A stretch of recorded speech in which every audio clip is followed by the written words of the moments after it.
les amis, j'espère que vous allez tous très très bien. On se retrouve aujourd'hui pour réaliser un dessert et pas n'importe quel dessert. On va faire une recette ultra économique, anti-gaspi et extrêmement nourrissante. On va faire un banana bread. Alors banana bread, si on traduit en américain, puisque c'est une recette qui nous vient des USA, ça veut dire pain à la banane. C'est pas un pain qu'on va faire, hein, ça ressemble plutôt à un gâteau. Mais comme il n'y a pas de matière grasse, eh bien, on l'appelle banana bread. Voilà, enfin, vous en faites ce que vous voulez. En tout cas, si vous avez des bananes qui ont mûri trop vite ou que vous avez, comme nous, oublié de manger, eh ben, c'est la recette idéale. On y va, c'est parti, vous allez voir, ultra facile et ultra gourmand, comme d'habitude.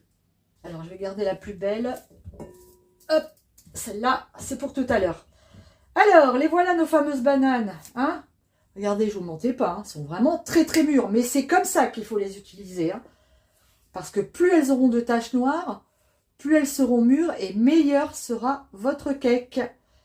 Alors, on va venir... Tiens, je vais enlever ce petit bout noir ici.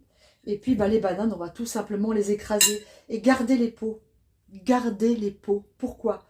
Parce que les peaux de bananes, moi, je les coupe en morceaux et je les mets au pied de mes rosiers. C'est un engrais naturel et vous allez voir que vos rosiers vont vous remercier. Allez, on y va. On coupe nos bananes et on les écrabouille. Je viens maintenant ajouter mes beaux œufs de ferme. Magnifiques œufs. Avec un jaune bien jaune. Et on va venir fouetter. Alors, certains sucrent leur banana bread. Alors moi, pas du tout. Hein. La banane est déjà bien assez sucrée. Si elle est bien mûre, inutile de rajouter du sucre. Et on vient maintenant ajouter petit à petit notre farine. Hop, farine que j'ai mélangée avec de la levure. Pensez à tamiser votre farine. C'est vraiment super pratique parce que ça évite les grumeaux. Moi, j'essaie de le faire dans la mesure du possible. Parfois, il m'arrive d'oublier, hein, mais... c'est vrai que c'est vraiment bien. Vous voyez, regardez les grumeaux. C'est rien, hein, c'est pas grand chose. Mais ça, quand on l'a dans le gâteau, c'est pas du tout sympa. Alors, ma pâte est prête. Je pensais y ajouter du lait, mais apparemment, il n'y a pas besoin. Bon, je vais voir, parce que là, je vais ajouter quand même quelque chose. Ok, c'est un gâteau économique, mais moi, je suis gourmande. Donc, je vais y ajouter du chocolat noir que je vais venir couper avec un couteau. Vous prenez un couteau comme ça.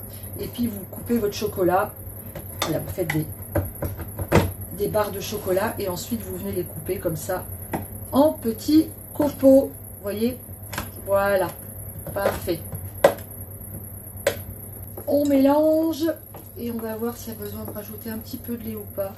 Non, définitivement, il n'y aura pas de lait dans ce banana bread. Alors mon four, il préchauffe à 180 degrés.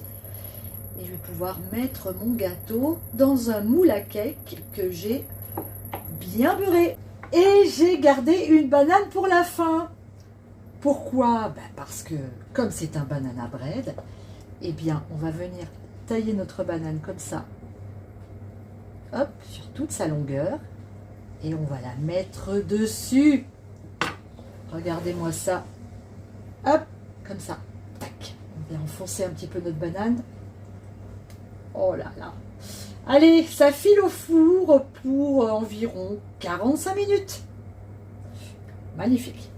Et le voilà, notre banana bread à la sortie du four. Regardez ces bananes qui ont caramélisé sur le dessus.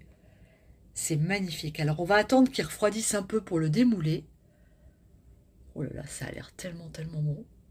Je vais clocher mon gâteau parce que les mouches ont l'air de beaucoup l'apprécier. Voilà les amis, c'est fini pour aujourd'hui.